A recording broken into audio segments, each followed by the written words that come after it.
soon, and relatively soon, a little longer than that, they want to get video out to 50% of their current footprint, which is 8.5 million households across the states in the country that they serve. So they have a fairly, I would consider that a fairly ambitious plan for a company like Frontier that is not of the same girth as some of the larger communications companies.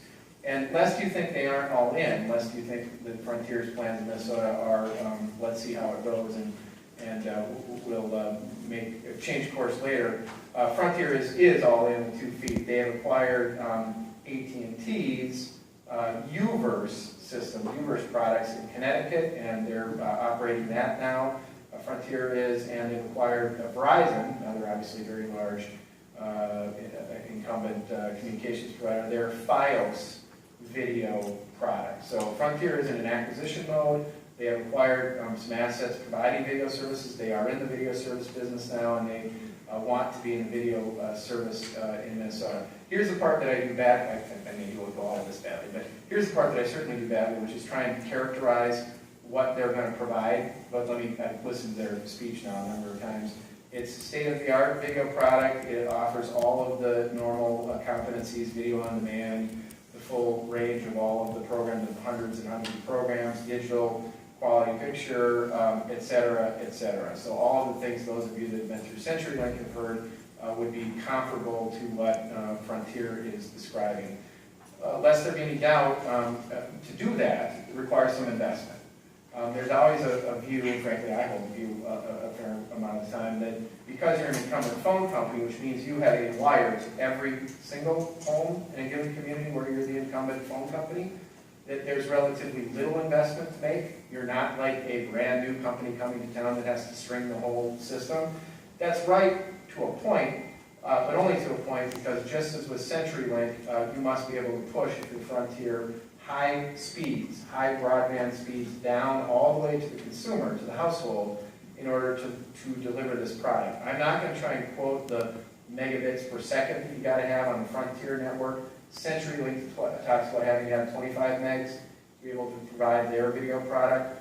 I'm confident that Frontier's product can be delivered on roughly the same parameters, but I don't want to get that far down into the details and misspeak about Frontier's offering. So then if you would, because I took the time to do it and I never do, I don't have PowerPoints and I don't usually give these handouts, I attached to that this map. So I hope there's enough of these handouts for everybody. This is a map that is what it says. It's Minnesota local telephone exchanges. I'll explain because it's so small. Of course, I didn't make it big. It's so small you can't read the map key. This is from 2012. So that is not perfectly current, but I will tell you that Minnesota telephone exchanges don't change radically from year to year, and so this is a pretty accurate representation. So what you're seeing here is state of Minnesota, the inset, the big blow-up, is the metro area, of course, and then Duluth and its environs are further over to the right. The blue is Frontier.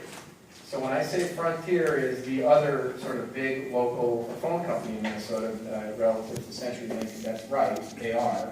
If you look around the state of Minnesota, they both serve, CenturyLink and Frontier serve splotchy areas around the state of Minnesota, Frontier being kind of predominant in the southwest and in the north of the metro central. You can see we're running up past Mille Lacs, etc.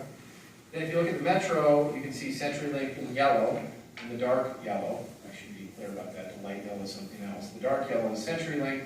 CenturyLink has the core of the two downtowns and sort of the core of the metro area, and then you see Frontier, again, a big player, but with islands, if you will, around the metro area. The light yellow, and I want to make this point, the light yellow, which you see spread kind of all over the state of Minnesota, is independent. Independent in this case means not CenturyLink and not Frontier.